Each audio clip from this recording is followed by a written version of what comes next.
On today's episode of Locked On Angels, the Angels went 13 innings and had more than 13 chances to put away last night's game. John and I are going to walk you through those final innings and count the missed opportunities because we're crazy like that. Plus, we're going to talk about who can help get Mike Trout to the playoffs. We have some ideas and we're ready to share. It's time to get locked on with Mike and John, and this is Locked On Angels.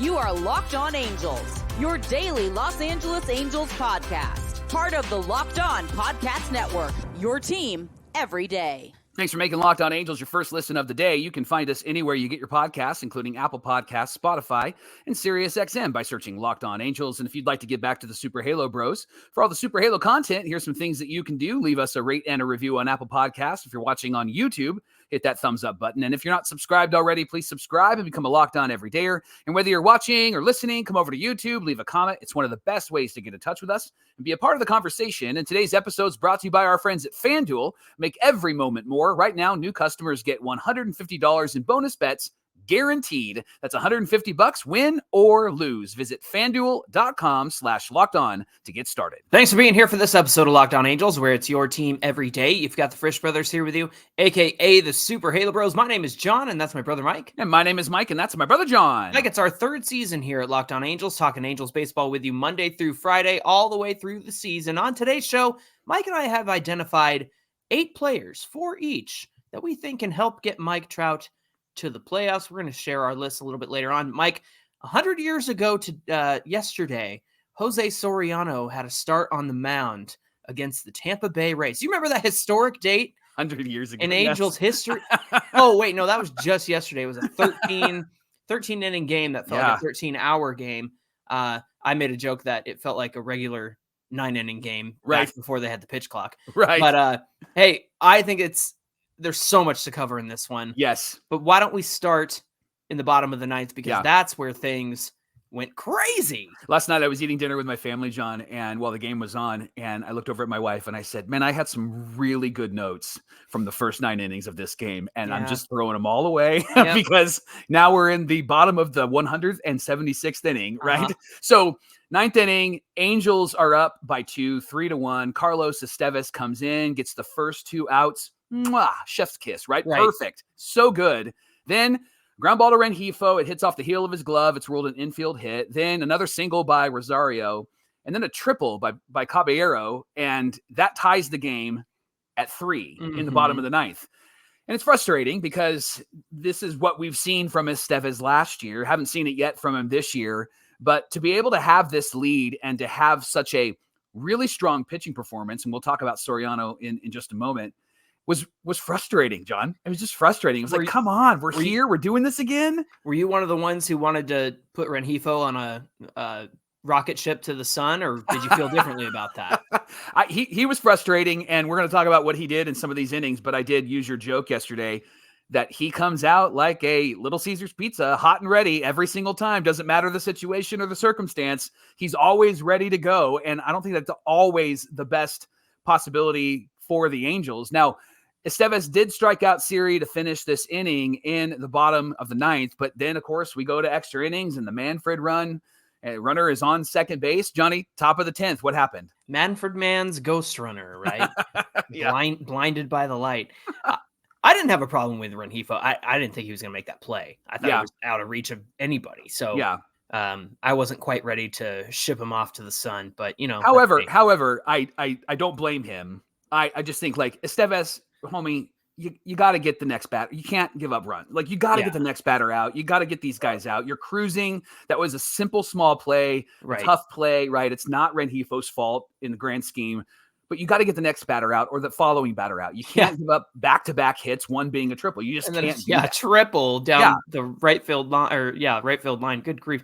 Top of the 10th, Mike. Aaron Hicks started as the runner on second base. He, of course, came in for Mickey Moniak, took over center field in this one. O'Hoppe bunted him over, which I thought was interesting. I thought, hey, okay, finally somebody's doing what I've always felt like people should do. And I know they were the visiting team, but it was interesting to me that Ron Washington went for that.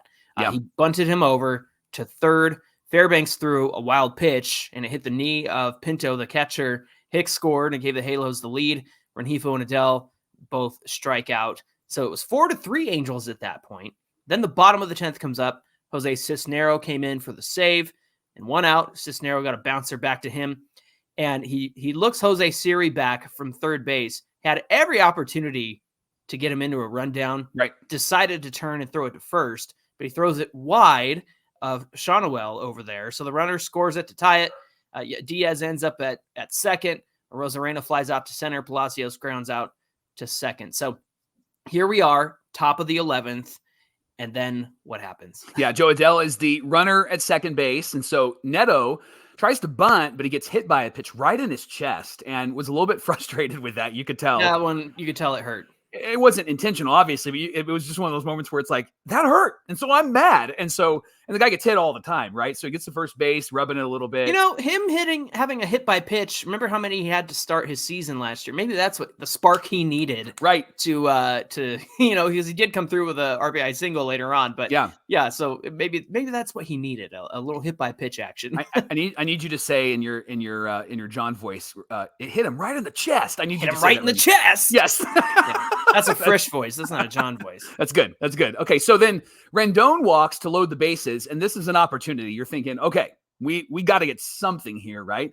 So Trout tries to bloop one into right field. It doesn't get over the second baseman's head. They're all playing in. Then Taylor Ward hits a long fly ball that Siri caught up against the wall. It was deep enough, Johnny, for the sac fly, gave the Halos the lead. Here's the stat that I hate. It would have been a home run in 16 of 30 ballparks, including Angel Stadium. Right. That would have been a great home run. I had to laugh that Kevin Cash thought for a minute to make sure that Jo Adell tagged third before he came in and scored on that sac fly because it's Jo Adell and he knows how badly he's been running the bases in this series. So Kevin Cash was like, let me get a look at that. Oh, he did? Okay, we're good. Yeah. I'm going to comment on Jo Adell here in a little bit just because he was frustrating. So then Shonowell pinch hits for Sano. The runners at first and second steal. Neto and Rendon steal second and third, but then Nolan flies out to right field. So it's 5-4. We go to the bottom of the 11th. Cisnero comes back out, gives up a single. There's runners at first and third. Ramirez grounds into a double play, but a run scores, and then Rosario grounds out to Rengifo. So we're tied at 5 heading into the top of the 12th, Johnny. Yeah, nothing happened in the top of the 12th. No scoring. Top of the 13th, Rengifo starts at second. He steals third with 1 out. Neto single to drive him home. 6-5 Angels. All was well in the world. Mike Carson Fulmer stepped up in a big way. Yeah, he did. Because he kept them scoreless in the 12th. He came back out for the bottom of the 13th. He strikes out the first 2 batters. And yet again, the Angels have a chance to finish the game with 2 outs, nobody on. Gives up the RBI double, intentional walk to the next batter, walked Harold Ramirez. I'm sorry, somebody was on. It was the ghost runner. And then Ahmed Rosario hits the infield single. Rendon did everything he could to get it over to first in time. Just wasn't going to happen. So the Rays walked it off. They win it 7-6 in the bottom of the 13th. I think I'm counting. Let me look at the camera here. Counting about 8 more gray hairs in my hair this week after that one. My forehead's a lot bigger too. I don't know if that's the Angels. It might just be me. But it did spoil a really great start with Jose Soriano. He pitched such a great game, Johnny. And I know that he struggled in that 5th inning, but really fought through it to get through that 5th inning. So 5 innings, 1 hit, 1 run. It was the 5 walks that really kind of did him in and why he had to leave after 5. Because his pitch count was great. 6 Ks, 90 pitches. And Johnny, the bullpen did their job. Clean innings from Garcia, Strickland, and Moore. It was one of those games where you're like, this is looking really easy and really simple. And maybe it's because I thought that or said that out loud that caused the hiccup for Estevez in the 9th inning. It was my fault because I prepped the Light That Baby Up Super Halo Bros. Oh, stupid tweet. Stupid. Such an idiot. I was, I just have it on the ready, but then, Estevez did what he did. But it spoiled so many good things about this game, Mike. Moniak hits his first home run of the season, 2-run home run. Logan O'Hoppe hits a solo shot right after him. Back-to-back home runs. Fantastic to see. And all they needed was that 3-1 lead. Right. Until it got away from Carlos Estevez. And just such a shame. I just, honestly, I'm not even sure that I'm mad the way this one turned out. I just wanted it to be over. Because they have 2 more games in Tampa Bay. Yeah. And they're burning through the bullpen. They got Reed Detmers on the mound tomorrow. That's great. But Reed's only given us 6 1/3 so far this year. And, he's been pitching great, but Reed also has the potential to go 5 innings. Yeah. And if he's having a good outing, maybe 7 innings. They did hold off on using Adam Simber, which is good.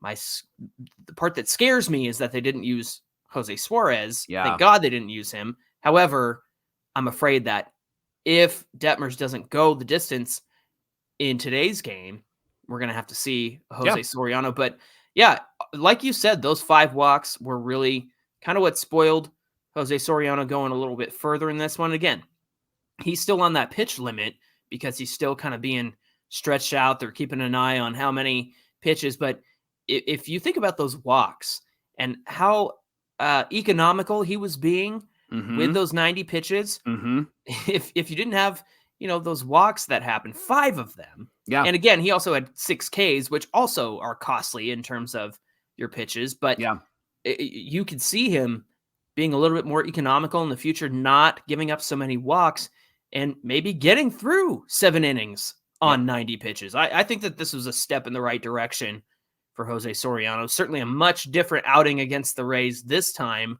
than it was last time he got a start.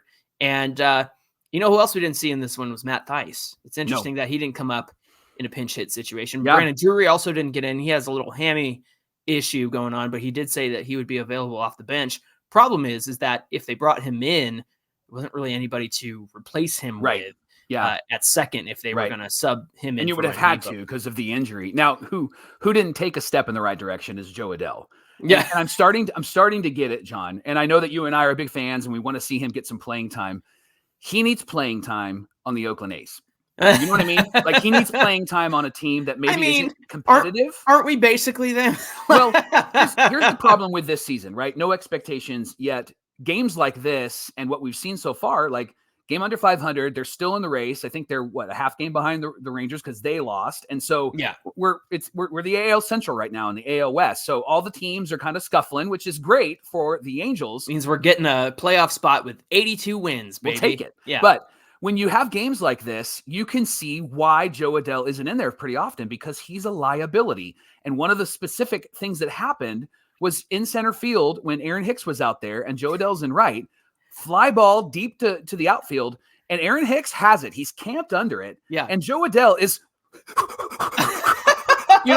it's just, I feel like he's this little kid. If you're on the audio side, you need to find the episode on YouTube and he's watch this little kid running over. Remember Looney Tunes with, what are we going to do today down, George? What are we going to, it's a little puppy that's following the big puppy, right? It feels like that. And so Hicks has it, makes the catch. Jo Adell is like 3 millimeters from his face and then backs away. And Aaron Hicks kind of just put his head down, trying not to disrespect his teammate, but it was like, dude, what are you doing? Yeah. What are you doing? Well, Hicks called it for like a mile. Yes, I got it. And I don't blame Kevin Cash checking on what Jo Adell leaving if he left early or not. Because this guy is talented. He just it's like a 1,000-piece puzzle. And you only have like 4 of the pieces together and everything else is just scattered. And every time you like try to put it together, one of your kids comes by and like spills milk on it or like knocks the table over. That is what his athletic ability is like. Like he's got it. He just has never been able to put it together. And so I can see why Wash is like, I don't know if I want you out there that often because he makes just so many mistakes. Even when he was stealing second, like he took off late.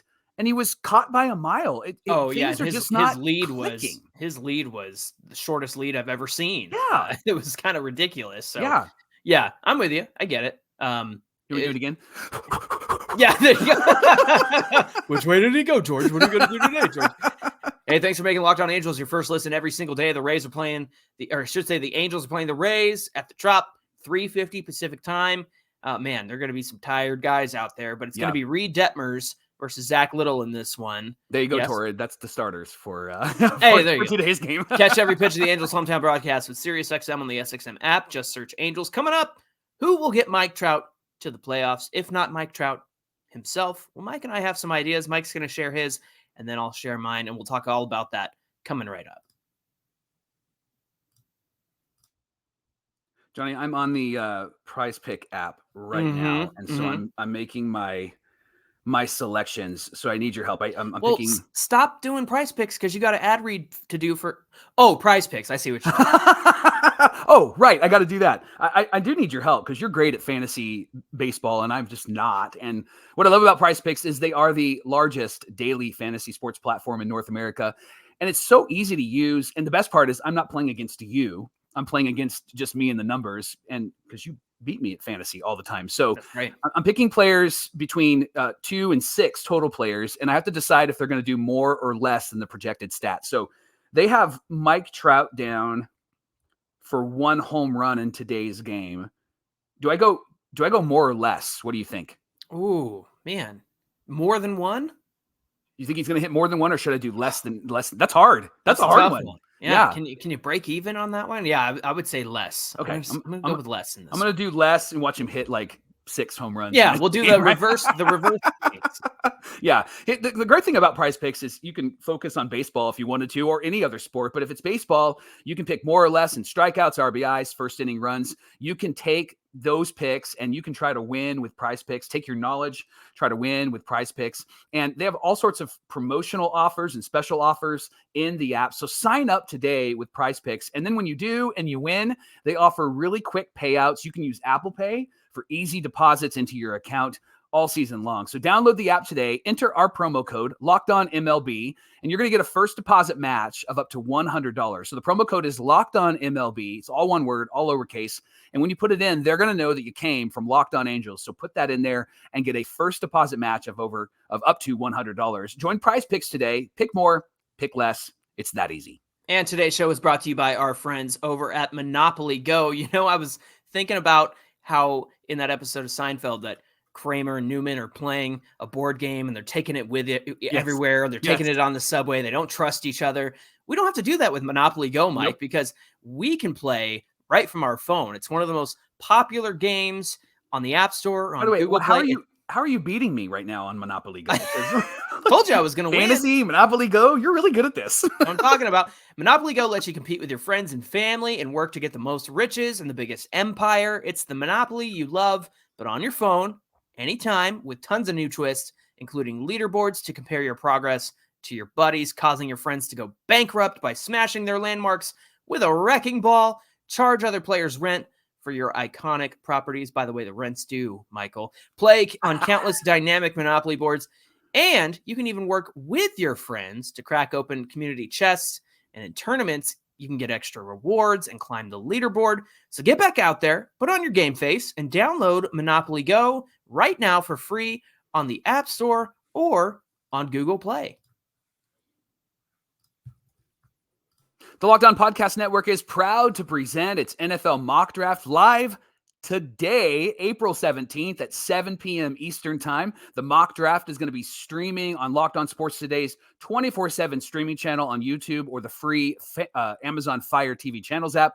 It's a ultimate 6-episode series starting today, 7 p.m. Eastern. You can hear all the local Locked On experts, who they're picking for every NFL franchise. They're also going to bring in the college football people and even some fantasy football people. So check out the Locked On NFL mock draft today, 4 p.m. on the East or West Coast, 7 p.m. on the East Coast, streaming live on Locked On Sports Today, the 24/7 streaming channel on YouTube or the free Amazon Fire TV channels app. The Angels are back at it against the Rays, 3:50 Pacific time. You can catch every pitch of the Angels hometown broadcast on SiriusXM with the SXM app. Just search Angels. Let's get Mike Trout to the playoffs, huh? How about that? They didn't do a good job with that last night, so they need to do a better job today. So can I just say, our buddies Halos in the infield tagged us and said, Mike Trout needs to get Mike Trout to the playoffs after he didn't deliver in that bases loaded moment. I got to say, that was 97 in on the hands. I went back and looked at it, and he got jammed trying to do something with that bloop that went out to second base. But here's the way I look at it, Mike. Okay, let me level with you here. A great batting average, 300. Right? That's where you want everybody to be. That would be ideal for your team. Yeah. So if we look at the past 3 days, you had that situation. You had the situation on Monday night where Trout came through, and then you had the situation against Boston where he didn't come through.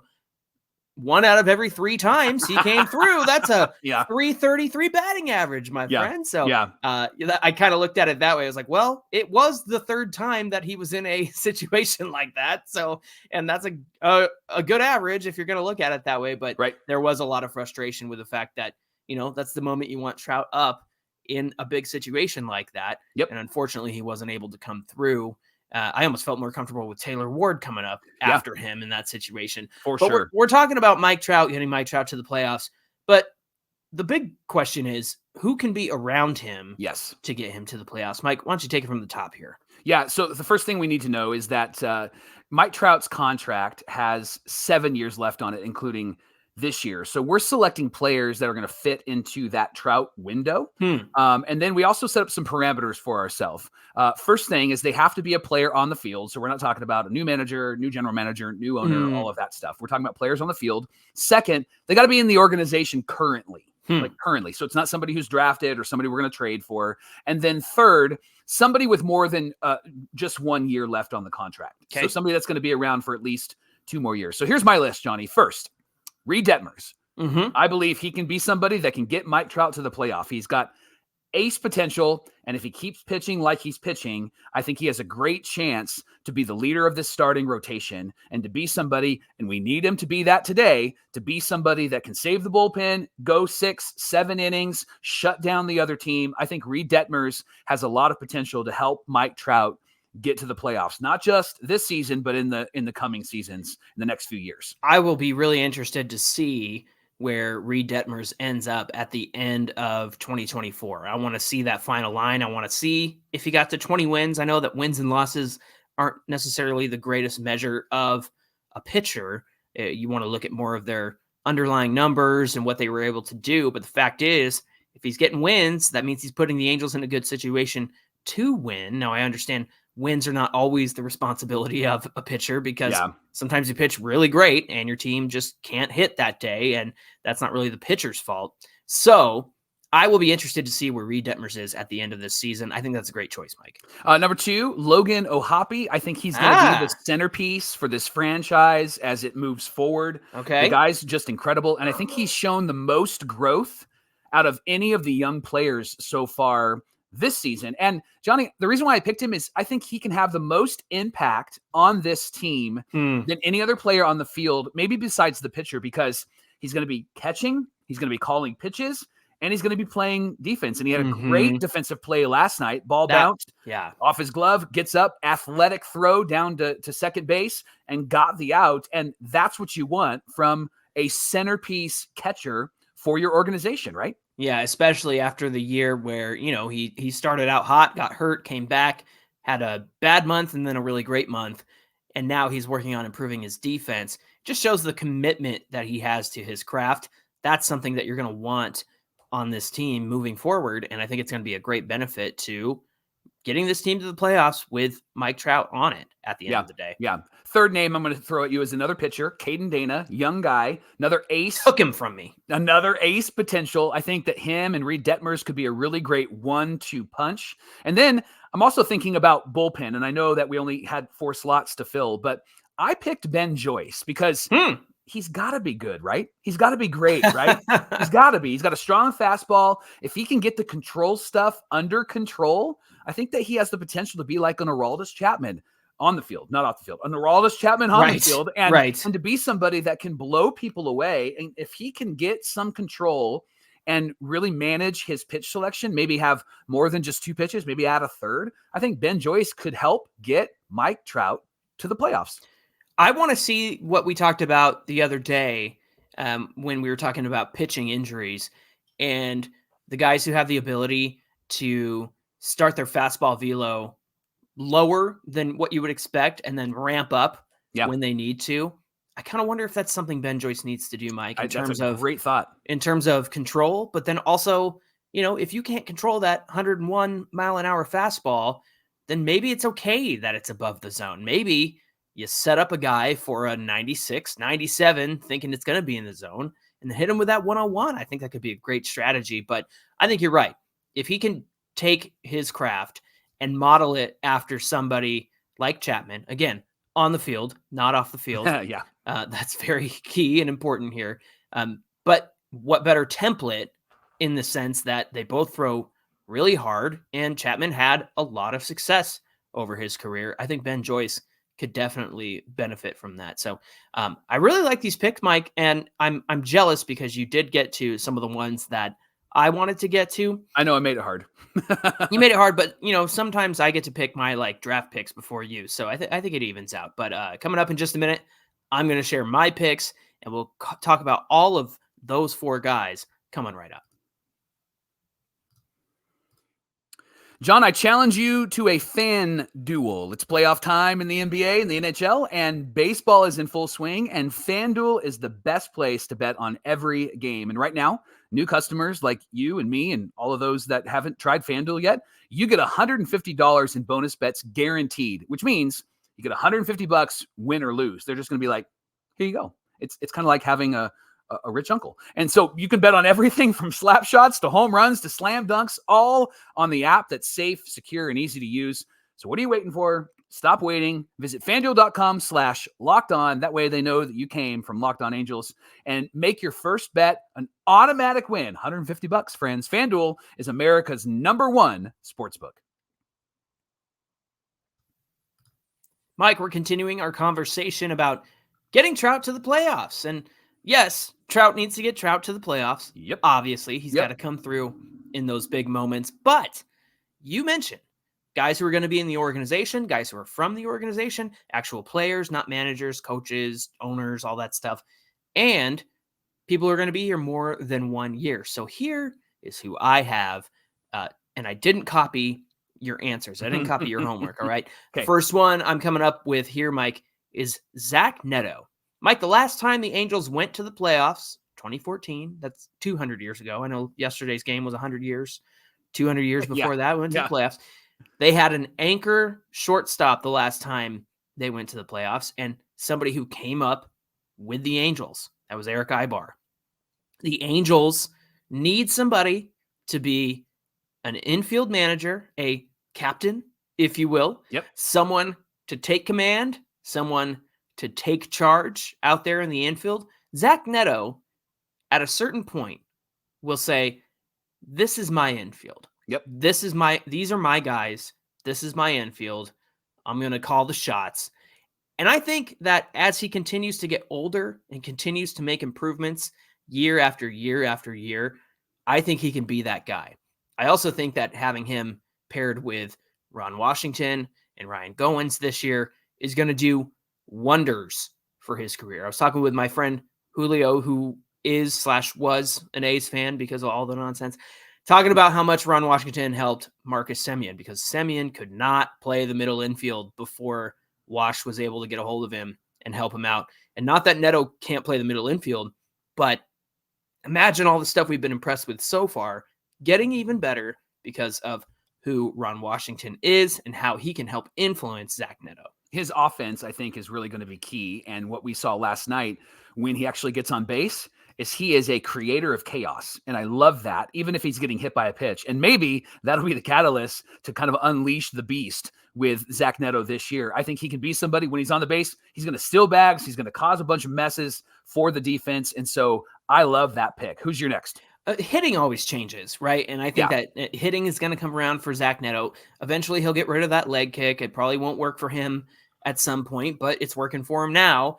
And they'll probably coach that out of him at some point because you got to make adjustments. You always got to change things, but the defense is key. My next pick, Mike, how about a pitcher? How about Jose Soriano? Okay. The Angels have always needed good pitching, especially during the prime years of Mike Trout, and they never went out and got the free agent starting pitching that they needed. They always counted on guys from in-house, guys that, were kind of middle of the road and whatnot. I think Garrett Richards could have been an ace, but then he got hurt and just never was the same after that.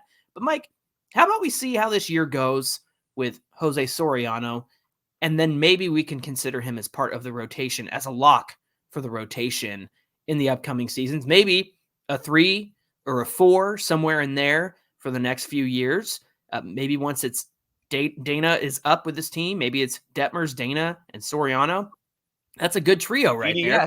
Dentist. And I really like that. That's not a bad place to start when it comes to your starting rotation. Right. No, I love Soriano. Should have got his first win as a starter last night, but we already talked about that. Johnny, who's your next two? You want to go back and talk about it again? No. Okay. Mike Rada, obviously, number Love one it. prospect in the Angels system. Give me a young outfielder who's ready to play center field, run the bases like a maniac, and bring a young Trout-like player to come up and play with Mike Trout and bring that excitable Mike Trout energy. Mike Trout's not going to play center field forever. Right. And so why not bring somebody who might be able to fill those shoes in center field in the form of Nelson Rada?